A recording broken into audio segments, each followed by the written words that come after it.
Derby County face injury heartbreak with Dion Sanderson potentially looking set for a spell on the sidelines after limping off during the game versus Charlton Athletic. Now, this is absolutely devastating news for Derby County because, in my opinion, over the course of the last few games, Dion Sanderson has been one of the better players at Derby County. Now, we cannot get too focused on Dion Sanderson, though. We've got to take a look at the upcoming game versus Southampton, who head to Pride Park Stadium on Saturday afternoon in what is going to be an absolutely huge game. Now, Derby County haven't started the season very well at all, and a lot of things have to change at Pride Park in order for Derby County to become that team that they were towards the back end of last season. And whether that comes in the form of a managerial change or whether it comes in the form of team changes, you can let me know your thoughts on that down in the comments. Now, if you have not done so already, make sure you hit that like button, hit that subscribe button,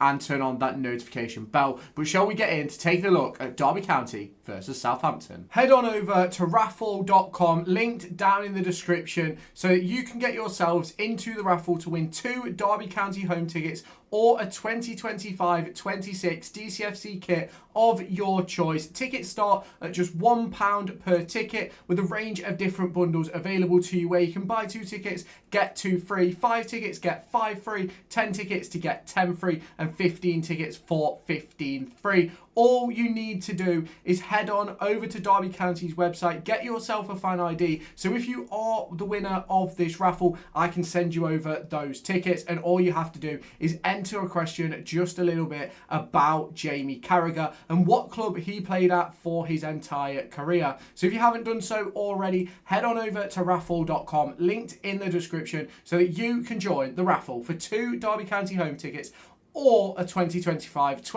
DTFC kit of your choice. Now, obviously, for both of these sides, it's not exactly been the start to the season that either side wanted. Let's put it bluntly, to be fair. Southampton picked up a big win versus Sheffield United the other day, whereas Derby County haven't won since that game against West Bromwich Albion a few weeks ago. And it's obviously very, very disappointing when you look at both of these sides and where they currently sit in the Championship division. Now, Southampton's victory has moved them up to 14th place, whereas Derby County sit in 20th. There's just 3 points separating the two sides after what was a tremendously disappointing midweek fixture for Derby County. A very poor 45 minutes led to chasing the game in the second half. Derby County could have come away with all 3, but ultimately it was a disappointing afternoon. Now, if we do take a look at the two sides, Southampton are expected to set up in a 4-2-3-1 with Will Still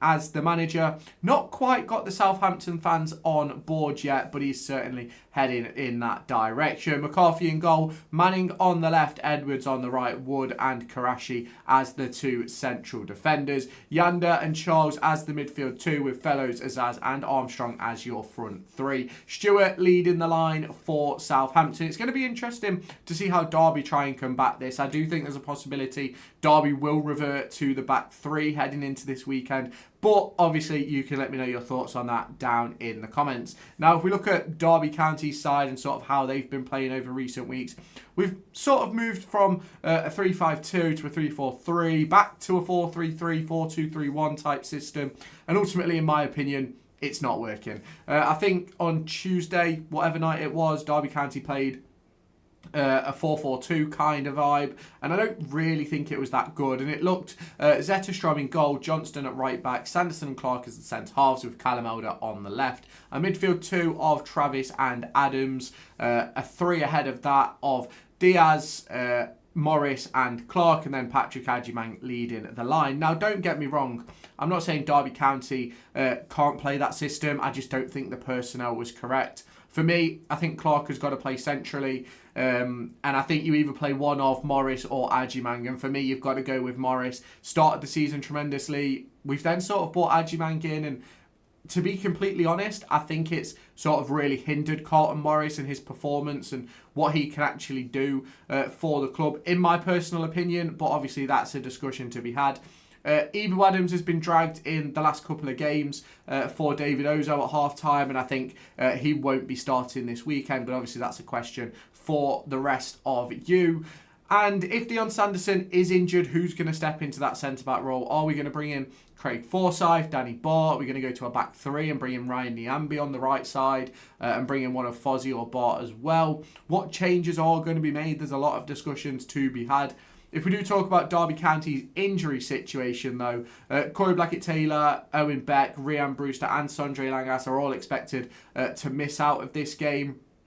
Sondre Langas played 90 minutes on Monday for the B team, and there is sort of murmurs going around that if Sanderson is injured, then Sondre Langas may step in.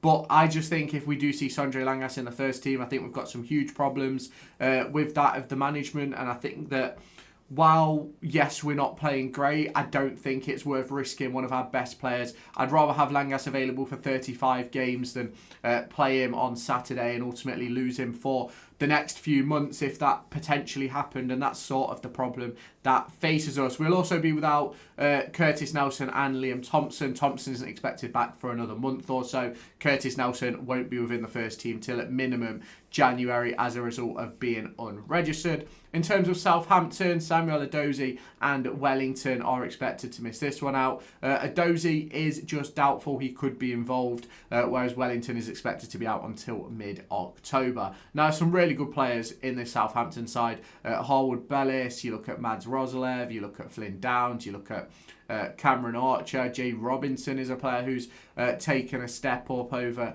recent weeks, but ultimately performances haven't quite gone to plan for them.